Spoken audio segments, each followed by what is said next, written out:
कैलास पर्वतावर शंकर पार्वती गजाननासह वास्तव्य करून होते तेव्हाची ही कथा. एकदा शंकर निद्रिस्त असता जवळच बालगणपती खेळत होते. खेळता खेळता त्यांचं लक्ष शंकराच्या मस्तकावरील चंद्राकडे गेलं. त्याने लगेचच तो चंद्र काढून खेळायला घेतला. त्या चंद्राशी खेळत खेळत बालगणपती दूरवर गेले.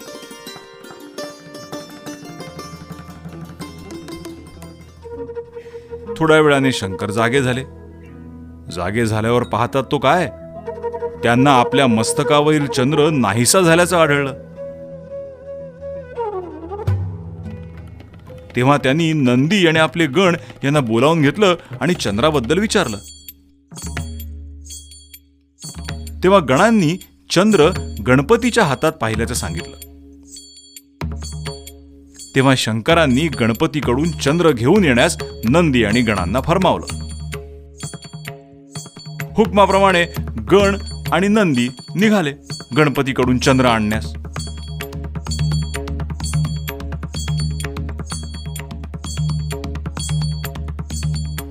एके ठिकाणी त्यांना गणपती चंद्राशी खेळताना दिसला. त्याला ते धरायला जाणार इतक्यात गणपती एकदम गुप्त झाला आणि दूरवर गणांच्या आणि नंदीच्या दृष्टीस पडला.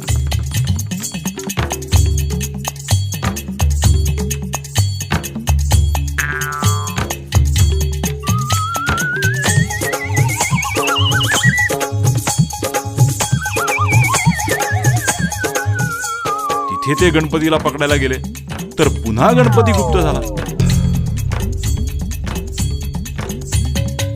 अशा प्रकारे एकदा गुप्त होऊन तर एकदा प्रकट होऊन, एकदा अतिशय जड होऊन तर एकदा आपल्या श्वासाबरोबर गणांना आणि नंदीला गणपतीने झरझर केलं.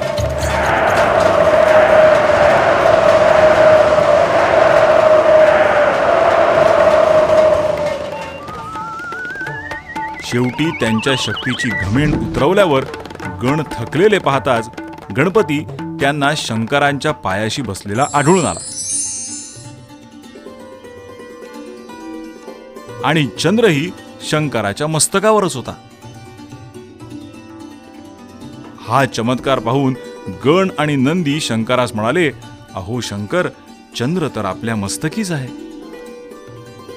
हे ऐकून शंकरांनी मस्तकावर हात लावून पाहिलं तर खरंच चंद्र जागच्या जागीच होता. त्या दिवसापासून गणपतीच्या बाललीलांचा चमत्कार पाहून शंकराच्या गणांना गणपतीच्या अफाट सामर्थ्याची कल्पना आली आणि ते गणपतीच्या आज्ञेत वागू लागले. म्हणून लोक त्यांना गणांचा अधिपती गणपती किंवा गणांचा ईश्वर म्हणजेच गणेश म्हणू लागले.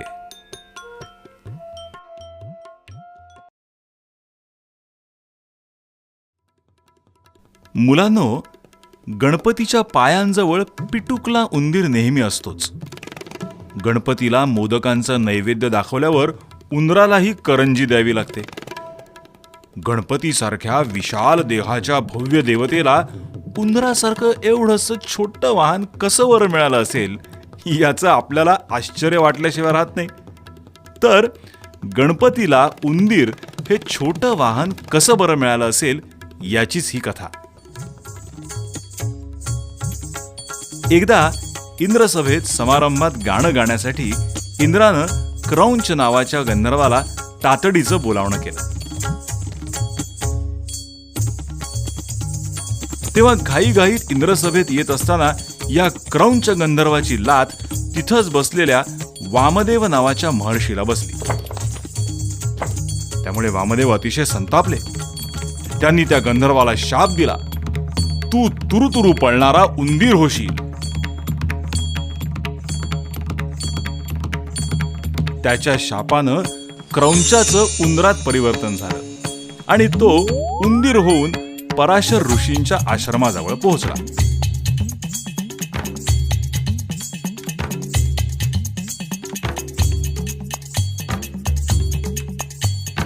या उंदरानं पराशर ऋषींच्या आश्रमात अक्षरशः धुमाकूळ घातला.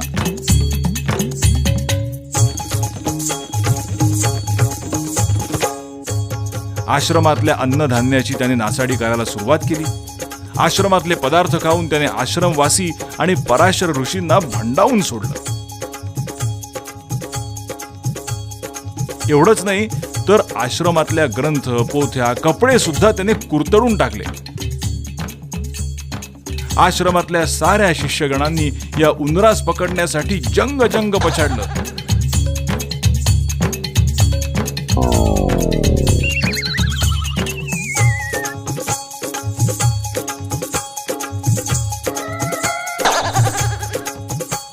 पण कोणाच्या श्रमांना यश येत नव्हतं. शेवटी पराशर ऋषींनी श्री गजाननाची प्रार्थना केली. हे गजानना, आम्हाला या उंदराच्या त्रासापासून सोडव.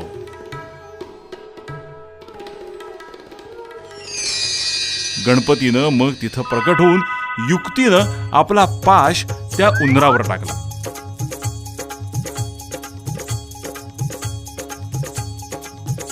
तेव्हा तो उंदीर आपली सुटका करावी म्हणून गणपतीकडे गयावया करू लागला. उंदीर शरण आला म्हणून गणपतीनं प्रसन्न होऊन त्याला वर मागण्यास सांगितलं. पण उंदराचा उन्मत्तपणा अजूनही ओसरला नव्हता.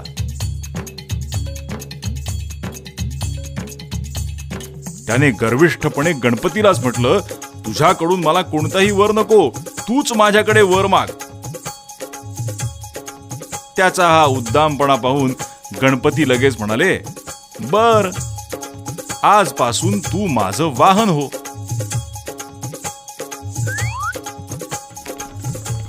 आणि गणपती त्याच वेळी त्या उंदराच्या पाठीवर आसनस्थ झाले. मग मात्र गणपतीच्या भारानं तो उंदीर दीन झाला आणि त्या दिवसापासून उंदीर गणपतीचं वाहन झाला.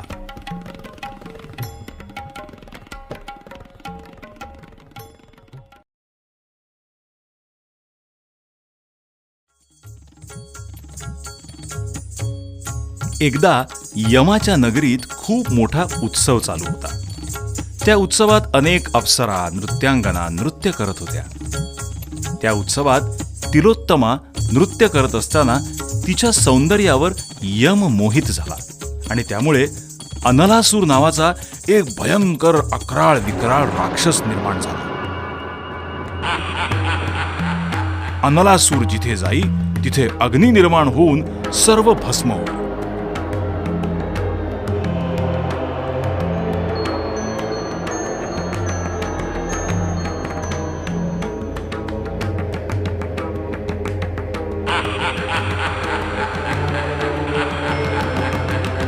असा भयंकर राक्षस देवांच्या मागे लागला.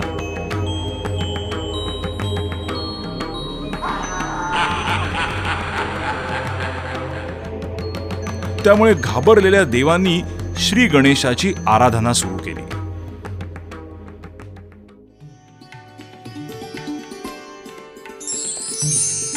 तेव्हा श्री गणेश बालरूपात तिथे प्रकट झाले आणि त्यांनी सर्व देवांना अनलासुराचा वध करण्याचं आश्वासन दिलं.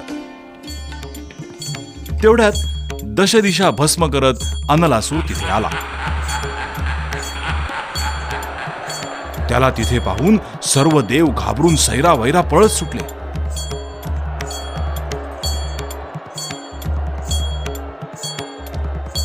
पण बालरूपातले श्री गणेश तिथेच उभे राहिले. ते पाहून अनलासूर त्यांना गिळायला पुढे आला.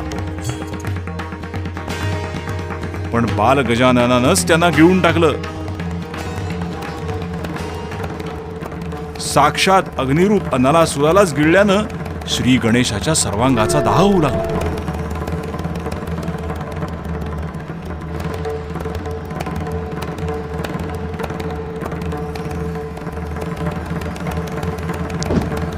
तो जमिनीवर गडबडा लोळू लागला. त्यावेळी सर्व देव तिथे आले. गणेशाच्या सर्वांगाचा दाह होत असलेला पाहून ते विविध उपाय करू लागले.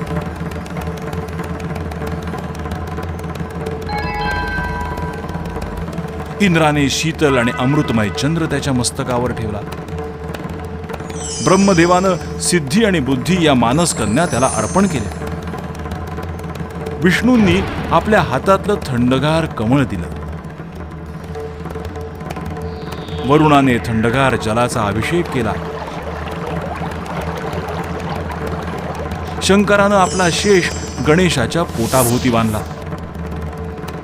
सारे सारे उपाय झाले, पण तरीही दाह शांत होईना.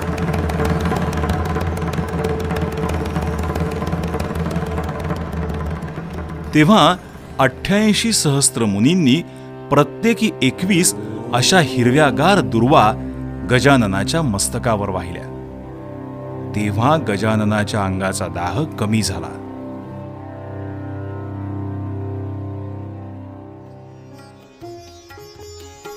त्यामुळे गणपती प्रसन्न झाले आणि म्हणाले, अनेकविध उपायांनी सुद्धा माझ्या अंगाचा दाह कमी झाला नाही.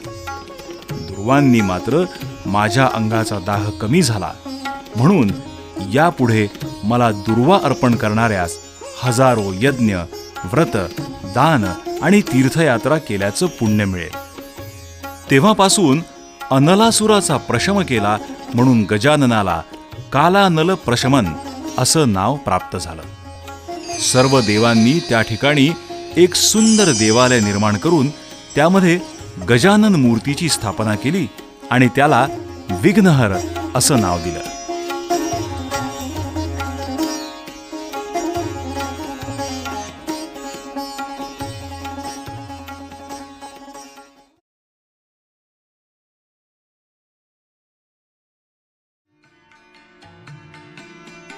एकदा ब्रह्मदेव कैलासावर शंकराच्या दर्शनास गेले असता नारदही तिथे आले होते. त्यांनी एक अपूर्व अमृतमय फळ शंकराला अर्पण केलं. शंकराजवळच तेव्हा कार्तिकेय आणि गजानन हे दोघे बसले होते. ते दोघेही त्या फळासाठी भांडू लागले. तेव्हा हे फळ कुणाला द्यावं असा शंकराला प्रश्न पडला.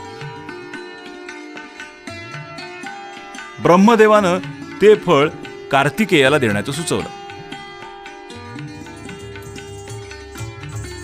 त्याप्रमाणे शंकरानं ते फळ कार्तिकेयाला दिलं. म्हणून गजानन ब्रह्मदेवावर रागावले.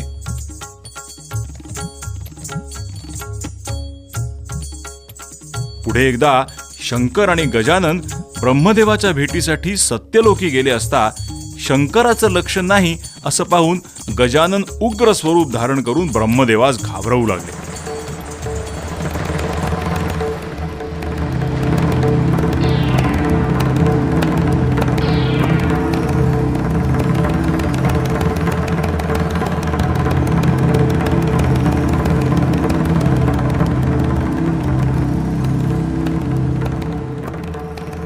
गजाननाचं ते अद्भुत उग्र आणि विद्रूप रूप पाहून शंकराच्या भालप्रदेशी असलेल्या चंद्रास मौज वाटली आणि तो गजाननाच्या उग्र रूपाची कुचेष्टा करून मोठ्याने हसू लागला. त्यामुळे गजाननाला राग आला आणि त्यांनी चंद्राला शाप दिला. तू माझ्या स्वरूपाची निंदा करून हसलास म्हणून त्रैलोक्यातील कुणीही जीव तुझं दर्शन घेणार नाही. जे घेतील त्यांना महापातक लागेल. गजाननाच्या शापामुळे चंद्राचं पूर्वीचं सौंदर्य लोप पावलं आणि त्यास मलिन आणि दीन स्वरूप प्राप्त झाले.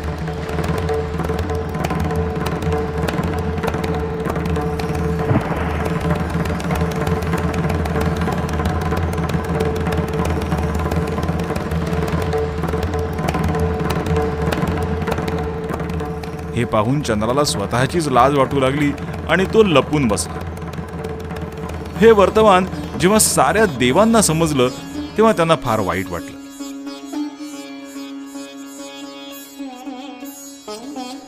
त्या सर्वांनी मिळून गजाननाची प्रार्थना केली आणि चंद्राला त्याचं पूर्वीचंच रूप मिळावं अशी श्री गणेशाची करुणा भागली.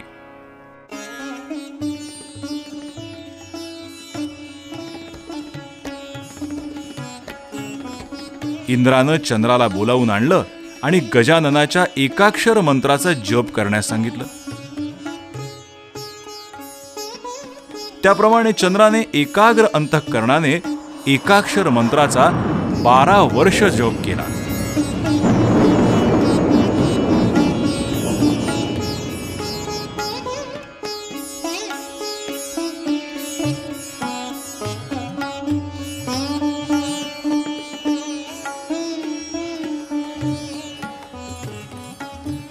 चंद्राला झालेला पश्चात्ताप पाहून श्री गणेशांनी प्रसन्न होऊन उशाप दिला.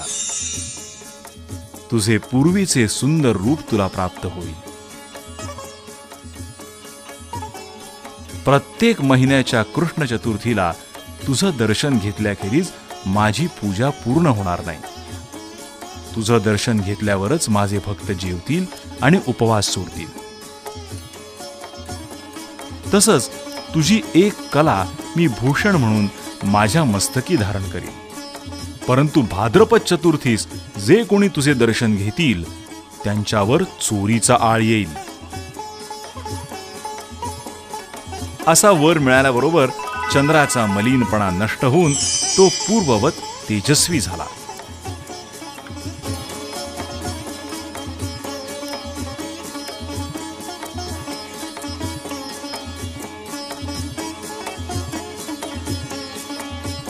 तेव्हापासून गणपतीच्या मस्तकावर चंद्राची कला शोभून दिसते आणि म्हणूनच गणपतीला भालचंद्र असंही म्हटलं जातं.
सांगते तेवढं माझं ऐका. तुमचे सगळे मोदक तुम्ही मला देऊन टाका. मग नको कशाची ही भीती तुम्हाला. इतकं गोड खाऊ नका जपा जीवाला. किती वेळा सांगितलं हो बाप्पा तुम्हाला. इतकं गोड खाऊ नका जपा जीवाला.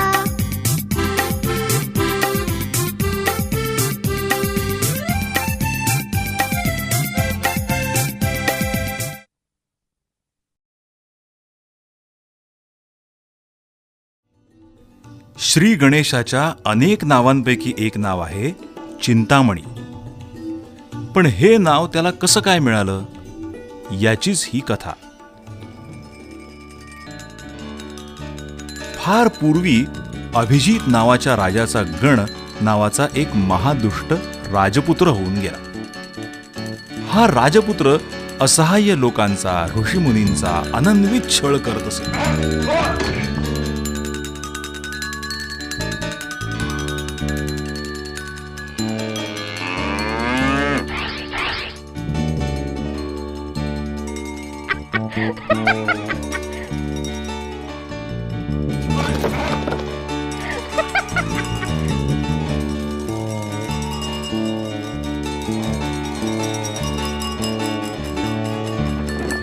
एकदा तो कदंब वनात शिकारीसाठी गेला असताना तिथेच असणाऱ्या कपिल मुनींच्या आश्रमापाशी आला.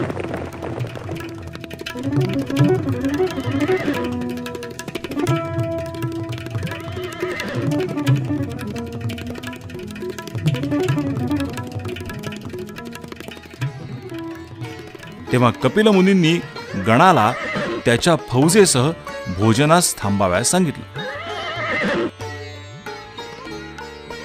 तेव्हा गणाला प्रश्न पडला, या मुनींच्या झोपडीत आपल्याला जेवण ते कसलं मिळणार? रानातली कंदमुळं आणि झाडपाल्याची भाजी. पण थोड्या वेळात पाहतो तो काय, झोपडी बाहेर अंगणात सुंदर प्रशस्त मंडप उभारला गेला होता.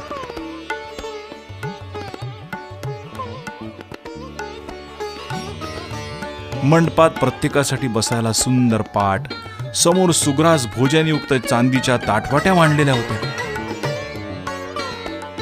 कपिल मुनींनी गणासह सर्वांना आग्रह करून पोटभर भोजन वाढलं.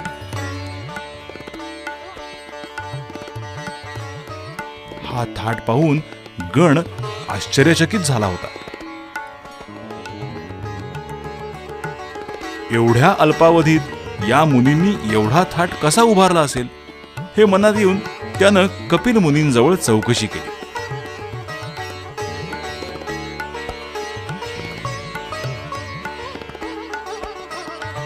तेव्हा कपिल मुनी म्हणाले, पूर्वी एकदा मी इंद्राच्या उपयोगी पडल्यानं त्यानेच मला इच्छामणी चिंतामणी भेट म्हणून दिला.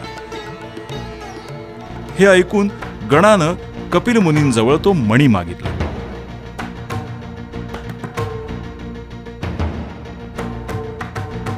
पण कपिल मुनींनी नकार देताच गणानं तो बळजबरीनं त्यांच्याकडून नेला.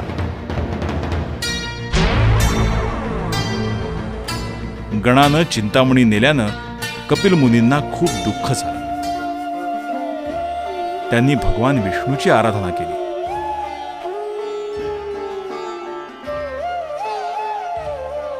तेव्हा विष्णूने त्यांना गणेशाची प्रार्थना करायला सांगितलं.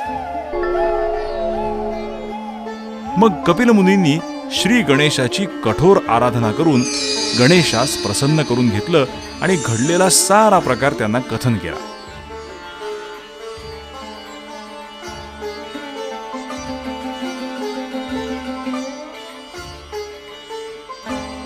तेव्हा गणेशानं गणाकडून चिंतामणी आणून देण्याचं कबूल केलं आणि गणांवर आपल्या सैन्यासह गणेश चालून गेले.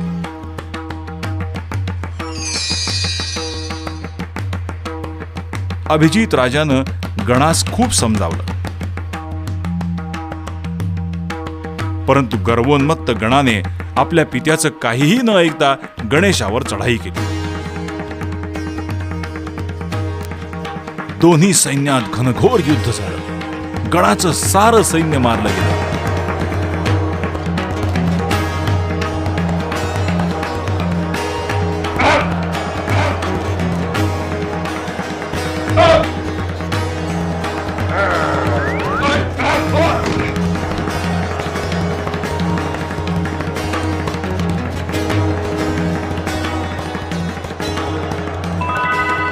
शेवटी गणेशाने गणावर आपला परशु फेकून मारला आणि गणाचा शिरच्छेद केला.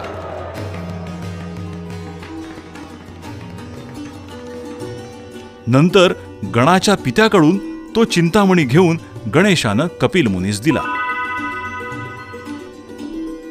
पण कपिल मुनींनी तो चिंतामणी गणेशाच्याच गळ्यात बांधला आणि म्हणाले, गणेशा, हा चिंतामणी तुमच्याकडेच राहू द्या.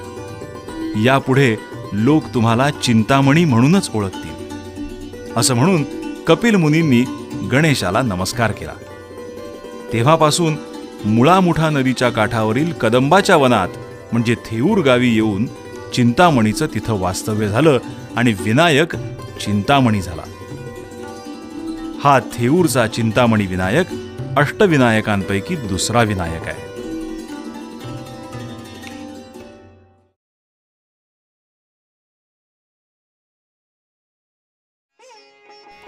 मुलांनो, गणपती बाप्पा लहान होते ना तेव्हाची ही गोष्ट. कैलासावर शंकर पार्वती बाल गजाननासोबत राहत होते तेव्हा सर्व देवांचा खजिनदार कुबेर हा स्वर्गात राहत होता. हा कुबेर गर्भश्रीमंत होता. आपल्याकडची संपत्ती सतत उधळत राहण्याचा त्याला खूपच छंद होता. त्याने मोठमोठे प्रासाद बांधून घेतले होते. आपल्या संपत्तीचं प्रदर्शन करण्यासाठी तो सतत समारंभांचं आयोजन करून सर्व देवांना आकर्षित करत असे.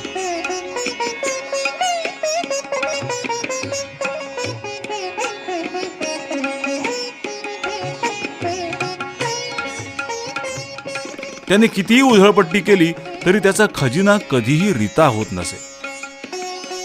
यामुळे त्याला आपल्या श्रीमंतीचा गर्व झाला होता. असंच एकदा त्याला आपल्या श्रीमंतीचं प्रदर्शन करण्याची लहर आली. म्हणून त्याने एका भोजन समारंभाचं आयोजन केलं आणि सर्व देवांना आमंत्रित करण्याचं ठरवलं. कुबेर हा शंकराचा निस्सीम भक्त होता. त्यामुळे त्यानं सर्वप्रथम महादेवांना निमंत्रण करण्याचं ठरवलं. तो स्वतः कैलासावर शंकरांना निमंत्रण करण्यास निघाला. कैलासावर आल्यावर शंकर पार्वतींना हात जोडून कुबेरानं विनंती केली, हे देवाधिदेवा, जर तुम्ही माझ्याकडील भोजन समारंभास उपस्थित राहिलात तर माझ्या समारंभाची शोभा वाढेल. सर्व देवांमध्ये माझा मान द्विगुणित होईल. पण शंकरांनी कैलास सोडून जाणं आपणास शक्य नसल्याचं सांगून त्याला नम्रपणे नकार दिला. पण कुबेर मात्र शंकरांनी निमंत्रण स्वीकारल्याशिवाय ऐकायलाच तयार नव्हता. शेवटी तिथंच असलेल्या पार्वतीनं शंकरांना सल्ला दिला, तुमच्याऐवजी आपला पुत्र गजानन यालाच कुबेराकडील समारंभास पाठवावं. शंकरांना हा सल्ला पसंत पडला. त्यांनी कुबेराला गणेशाला भोजनासाठी पाठवण्याचं आश्वासन दिलं. तेव्हा नाईलाजानं कुबेरानं ते मान्य केलं आणि इतर देवांना निमंत्रण करण्यासाठी कुबेर निघून गेला. समारंभाचा दिवस उजाडला. भोजन समारंभाची जय्यत तयारी कुबेरानं केलेली होती. नाना प्रकारच्या पंचपक्वान्नाचा घमघमाट साऱ्या दिवाणखान्यात भरून राहिला होता. कुबेराची आपल्या महालात दिवसभर धावपळ चालली होती. जसजसे निमंत्रित येऊ लागले, कुबेर स्वतः प्रवेशद्वारावर उभं राहून त्यांचं स्वागत करू लागला. काही वेळानं शंकर पार्वतीपुत्र बाल गजानन तिथे आले. त्यांना पाहताच कुबेरानं त्याचं हार्दिक स्वागत केलं. सारे देव शंकराच्या या अद्भुत पुत्राचं दर्शन घेऊन नमस्कार करू लागले. कुबेरानं गणेशाला स्वतः भोजनाच्या पंक्तीत आणून बसवलं आणि हवं तेवढं भोजन घेण्याची विनंती केली. तुम्हाला कशाचीही कमतरता भासणार नाही एवढं अन्न मुदपाक खाण्यात तयार असल्याची दरपोक्तीही त्यानं केली.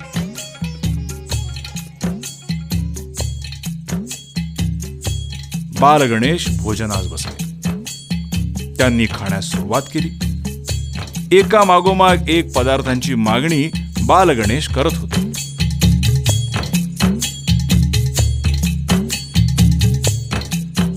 एकामागोमाग एक पदार्थांचा फन्ना ते उडवत होते. शेवटी शिजवलेलं सारं अन्न संपलं तरीही गणपतीची भूक काही आवरेना. त्यामुळे कुबेराची मान शरमेनं खाली गेली. त्याने गणपतीला विनंती केली, अन्न मुदपाकखान्यात अर्धवट शिजत आहे, पूर्ण शिजल्यावर तुम्हाला वाढलं जाईल. पण बाल गणेशाला आपली भूक आवरेना. तो उठून मुदपाकखान्यात गेला. तिथे असलेले कच्चे अर्धवट शिजलेले सारे पदार्थ त्याने संपून टाकले. तरीही गणेशाची भूक आवरेना.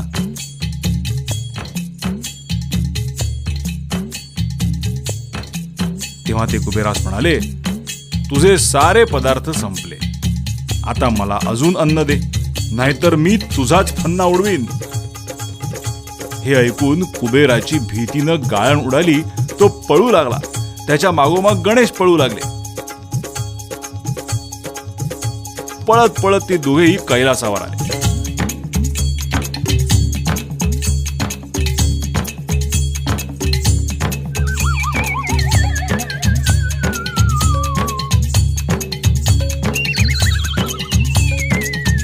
कुबेराने शंकरांच्या पायाशी लोळण घेऊन घडलेली सारी हकीकत सविस्तर वर्णन केली.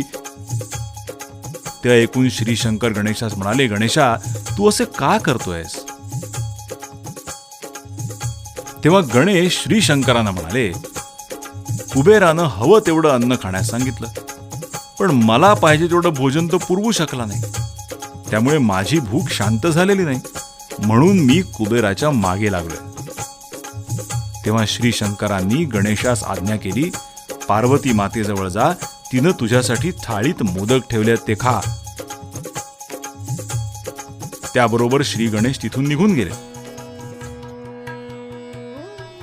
मग कुबेर शंकराकडे क्षमा याचना करून म्हणाला, मला माझ्या श्रीमंतीचा खूप गर्व होता. मी त्रैलोक्याला पुरेल एवढं भोजन घालू शकतो असा मला अभिमान होता. पण आपल्या पुत्रानं माझं गर्वहरण करून माझी चूक मला दाखवून दिली. म्हणून यापुढे मी कधीही गर्व करणार नाही. म्हणूनच मुलांनो, लक्षात ठेवा, गर्वाचं घर नेहमी खालीच असतं.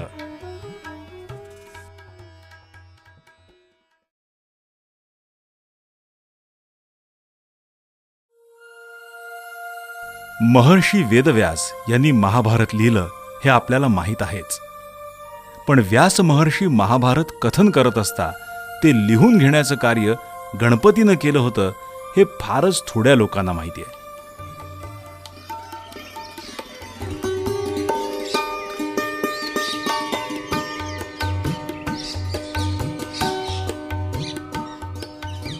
पण जेव्हा महर्षी व्यासांनी महाभारत लिहिण्याचं ठरवलं तेव्हा आपले जीवनानुभव स्मरण करून एकट्यानं लिहून काढणं आपल्याला शक्य नसल्याचं त्यांना जाणवलं.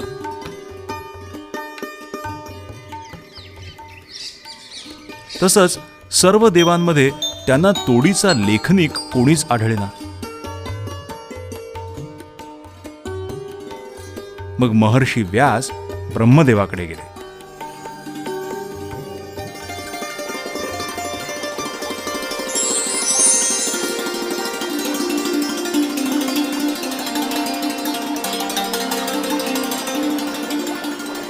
ब्रह्मदेवांना महर्षी व्यास म्हणाले, हे देवाधिदेवा, मी माझ्या जीवनातल्या अनुभवांवर आधारित महाभारत ग्रंथ लिहिण्याचं ठरवलंय. पण विचार करून प्रत्येक श्लोकाचा अर्थ समजून घेऊन ते लिहून काढणं मला एकट्याला शक्य नाही.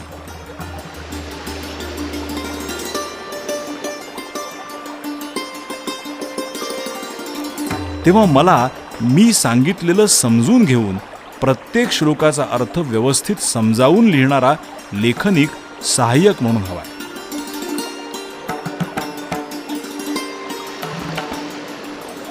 हे ऐकून ब्रह्मदेव महर्षी व्यासांना म्हणाले, हे महामुनी, तुमचा महाभारत लिहिण्याचा संकल्प स्तुत्यच आहे.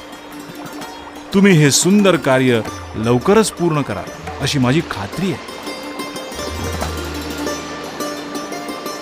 आणि तुमचं हे लेखन कार्य सिद्धीस नेण्यासाठी शिवसती पुत्र गणेशाशिवाय दुसरी योग्य व्यक्ती कोणीच असू शकत नाही. म्हणून तुम्ही गणेशासच तुमच्या या कार्यासाठी तयार करा. ब्रह्मदेवाचे हे उत्तर ऐकून महर्षी व्यास गणेशाकडे गेले आणि त्याला विनंती करून म्हणाले, हे गणेशा, ब्रह्मदेवाच्या सांगण्यावरून मी तुमच्याकडे आलोय. माझ्या महाभारत लेखनकामी तुम्ही मला सहाय्य करावं अशी माझी इच्छा आहे. व्यासांचं म्हणणं ऐकून गणेश त्यांना म्हणाला, महर्षी, मी तुमची इच्छा पूर्ण करेन, पण माझी सुद्धा एक अट आहे. तेव्हा व्यासांनी विचारलं, कोणती अट? तेव्हा गणेशाने महर्षी व्यासांना आपली अट सांगितली. मी लिहिताना तुम्ही न थांबता कथन करावं. जर तुम्ही मध्येच थांबलात तर माझी एकाग्रता भंग होईल.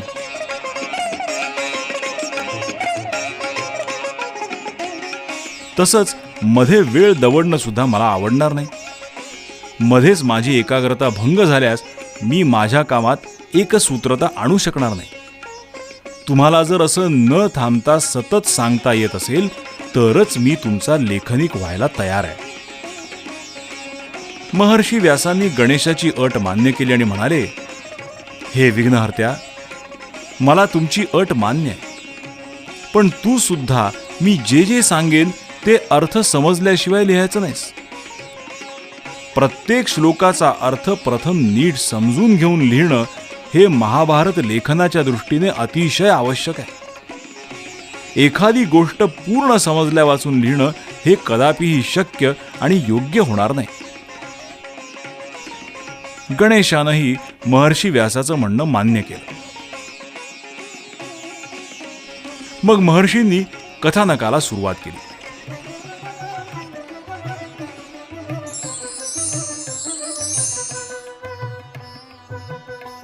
प्रत्येक श्लोक सांगितल्यावर वेदव्यास गोष्ट सांगत आणि गणेश ती लिहून काढत.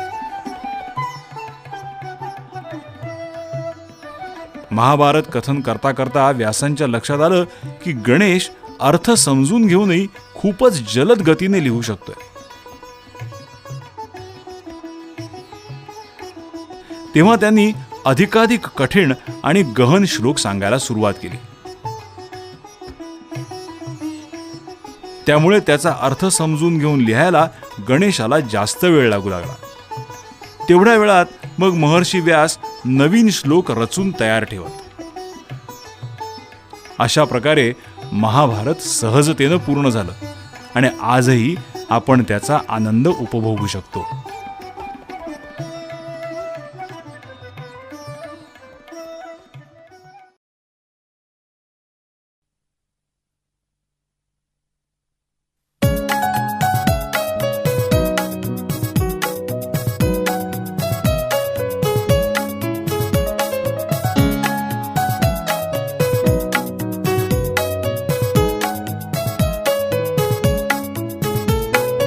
गणपती देवा तू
भक्तजन आपोआप जोडती रे हात, भक्तजन आपोआप जोडती रे हात.